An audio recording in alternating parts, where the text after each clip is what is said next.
Бұл бейнеде білім класс платформасында интерактивті сабақ, БЖБ немесе ТЖБ қалай құру керектігін қарастырамыз. Алдымен сол жақ мәзірден білім класс модуліне өтіп, менің БЖБ ТЖБ жинағым бөлімін ашыңыз. Одан кейін сабақты қосу батырмасын басыңыз. Ашылған терезеде келесілерді таңдаңыз. Оқу пәнінің түрі, пән, сынып, оқыту тілі және сабақ түрі, БЖБ немесе ТЖБ. Осыдан кейін жаңа БЖБ-ны таңдап, құру батырмасын басыңыз.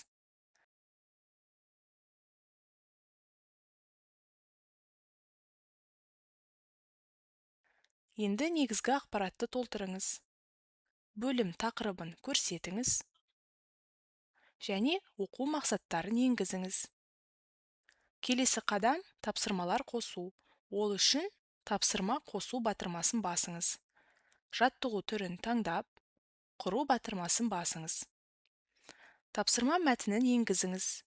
Жауап нұсқаларын қосыңыз және дұрыс жауапты белгілеңіз.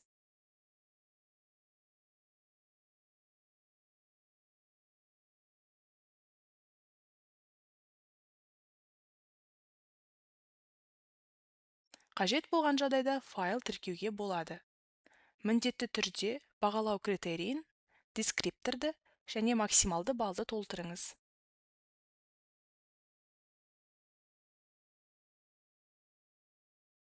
Осылайша қалған тапсырмаларды да қосыңыз.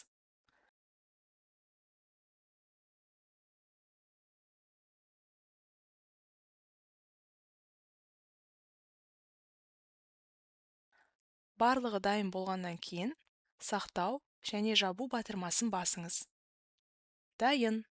Сіздің интерактивті сабағыңыз сәтті құрылды және тізімде қолжетімді болады. Енді осы интерактивті сабақты КТЖ-ға қалай қосатынын қарастырайық. Ол үшін сол жақ мәзір арқылы КТЖ бөліміне өтіңіз. Қажетті сынып пен пәнді ашыңыз. Интерактивті сабақ қосқыңыз келетін сабақты таңдаңыз. Интерактивті сабақ қосу белгішесін басыңыз. Ашылған терезеде сабақ түрі өрісінен БЖБ-ны таңдаңыз. Содан кейін 90-ды таңдаңыз. Осыдан кейін материалды таңдау мүмкіндігі пайда болады. Сабақ үлгісі өрісінен қажетті БЖБ немесе ТЖБ-ны таңдаңыз.